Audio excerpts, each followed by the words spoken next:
Hey guys, today we'll be discussing the one of the problems from the Biweekly Leetcode contest 127. So let's get started. So this is the problem, short as Subarray with or at least k, and in this contest, uh, this contest is still ongoing, and this problem basically appeared twice, one with the smaller constraints where the array was subtotal size 50, and one with the larger constraints where the array was till size 210⁵. So to understand the problem, let me first open my draw editor. So the problem is pretty simple to understand. It says that you are given an array which contains non-negative integers, and you're also given an integer k, and let me just check if it's recording. Yeah, and you're also given an integer k, and this array is called special if the so basically some subarray of this array is special if all of its elements, if you take the OR of all its element, then if that value is at least k, then that array is special, subarray is special. So basically now you have to return the minimum length of such a subarray if it exists in nums. If it doesn't exist, return -1. So for example, in this array, the k value is 2, and if you take this particular subarray which the value is 3, so the OR of only one element is that element itself, so this is the minimum length subarray, and you just return 1. So the problem is pretty simple. With smaller constraints you just brute force your way out, but with larger constraints it gets a bit tricky, and we'll analyze on how to do it with large constraints. So there is one observation to be made over here.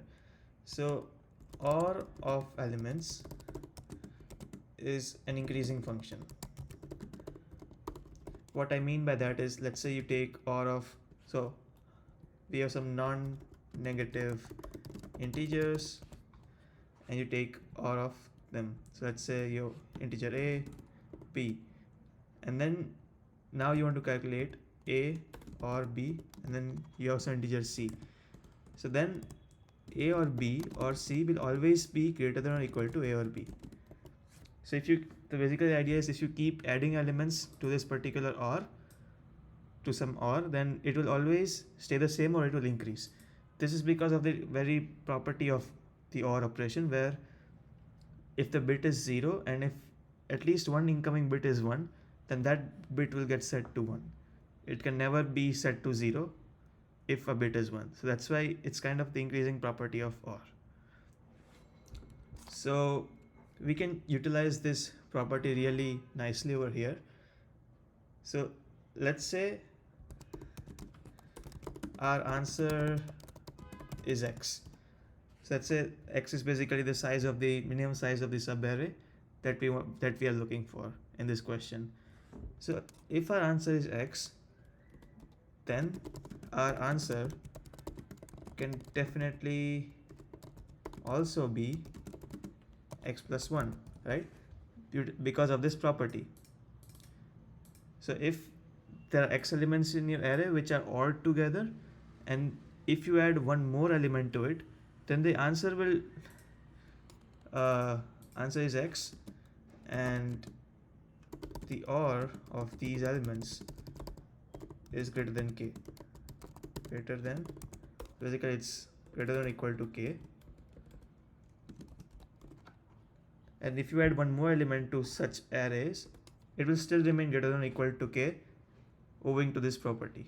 Okay, so that's the idea. So if x is possible, then x plus 1 is possible.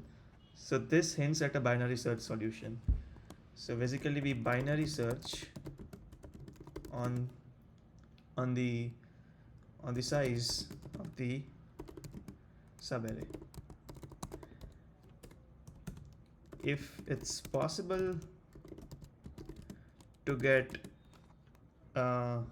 value greater than or equal to k with size x, then go to smaller size, else go to a bigger size. And the reverse case of this statement is also true. So if for some x, all the subarrays having size x have or value less than k, so that means all the subarrays having size x minus 1 will also have value or value less than k, because if more number of elements are having the value less than k, then definitely if you remove some elements from that or, that will also have the value less than k, again owing to this property of the OR operation. So this property works both ways, and that's why this x, which is the length of the subarray, is eligible for binary search. Okay, and that's why this this value on when to go left or when to go right holds true. Okay, now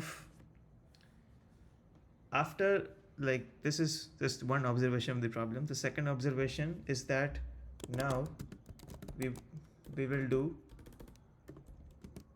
a sliding window over, now we will do a sliding window over over the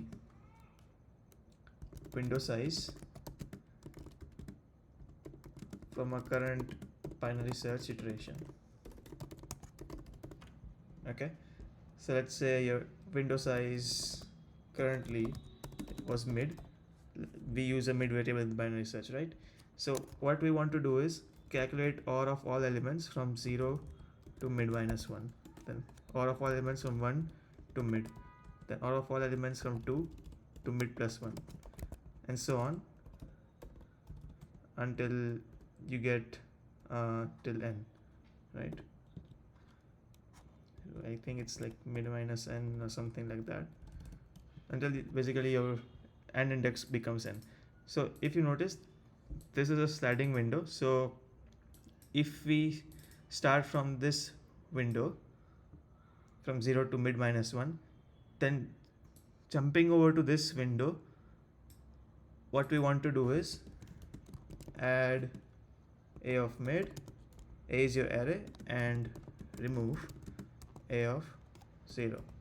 Same for this window, what you will do is add a of mid plus 1 and remove a of 1. So let's say initially you calculate the answer, we calculate the answer for this window. Okay, and now jumping to these windows is pretty much an add and remove operation of two elements. But now the tricky part here is that after noticing that if it was a sum operation, let's say instead of OR we had a plus b plus c, then it would be pretty simple to add and remove. But since it's an OR operation, adding means ORing a new number. So let's say the answer for the initial window was, let's say, some value val. Then to jump to the next window, what you'll do is val equals to val, or let's say a of mid. Let's say we are jumping to this window, from 1 to mid. But how will you remove? How to remove a of 0 from val? So is there some way by which you can remove a particular number when it's already present in that variable as an OR operation? So to do that, you need to notice one thing here. So the third observation over here for this problem is that when we remove some element from val, okay, we check if we iterate through its bits. Okay, so we iterate through its bits. So let's say a of 0, I think the constraints are like till 10 raised to 9. So that means 30 bits. That's 30 bits are enough to represent this number. So let's say your bits look like this for this number, dot dot dot 0. Okay, so we iterate through the bits of a of 0 and check if any one bit is 1. So let's say you're iterating to this number. So let's say for int j is 0, j is less than 30, plus plus j. Let me scroll down.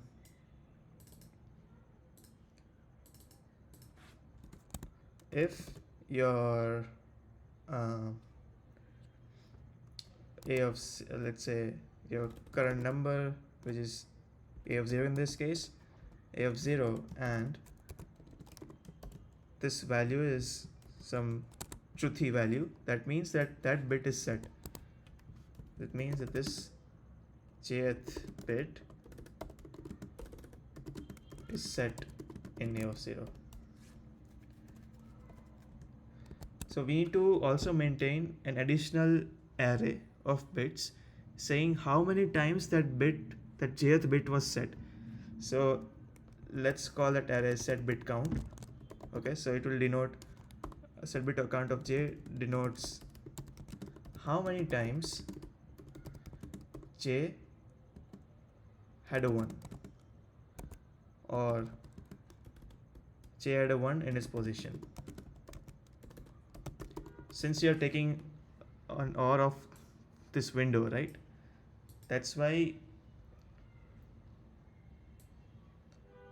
this observation holds true. It will just count the number of times the jth bit was set to 1. And while removing, what you will do is, if this bit was set, so this is all in comments, if this bit was set, you will just decrement the count of that set bit. And you will check if that set bit count of j actually became 0, only then decrement the current window value, which in this case is val, by 2 raised to j. Okay, because if it didn't become 0, that means there were still some numbers that contributed as a 1 to the jth position. So that's why even when removing this a of 0 number, we don't need to worry about if it affected our answer or not. It will only affect our answer if its contribution to that position sums to 0. So then we need to decrease our value by 2 raised to j, because that's the amount by which a of 0 had contributed to that position in the first place. So this is the idea, and now I think going and moving on to the code and showing the code would be more helpful to understand. So yeah, this is the code here. So first we initialize our L and R, which is 1 and n. Answer is initially 2n. This will represent our current window size, and now we will initialize this array set bit count. So initially the window goes from 0 to mid, and so that's what we do over here. We calculate the current answer, which is now, and we iterate over the bits of nums of I in this window. So if this particular bit is set, then we just increment this value by 1 for the jth position. Okay, so that's how we are initializing this set bit count array. And now we have 2 pointers here. Start denotes 0 and end denotes mid.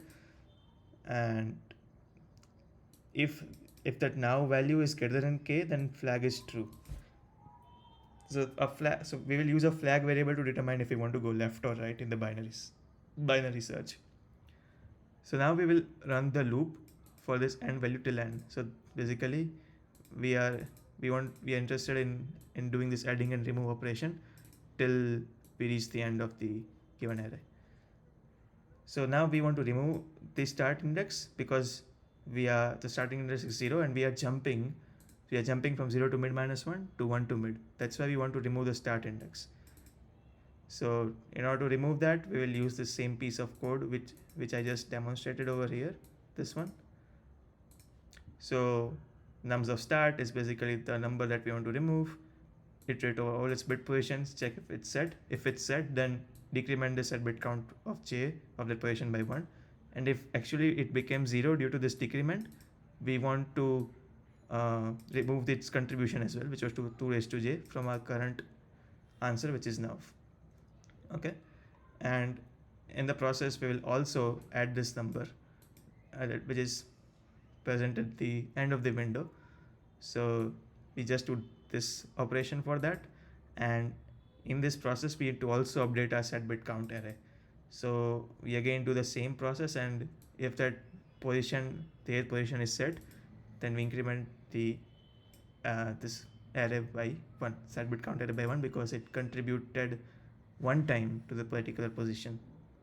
Okay, and if in this process you find that your current value, which is now, becomes greater than k, that means our binary search on this mid was successful. That's why you set the flag to true and break. Else we prepare for the next window where you increment the start and end counters by 1.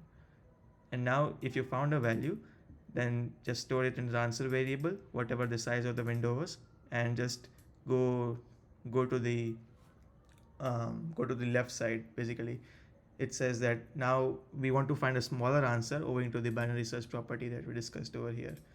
So we found some answer, and now we are saying that there might be some smaller answer. Let's check that out. That's why we are decrementing the right window. Else we obviously increment the left window. And if the answer is 2n, which I initially initialized it with, then just return -1. That means that we couldn't find any answer where the subarray or was at least k. That's why I return -1, or else you return the answer. So yeah, that's how you do it, and happy to address anything in the comment section. Thank you guys for watching, and stay tuned in. Thanks. Bye.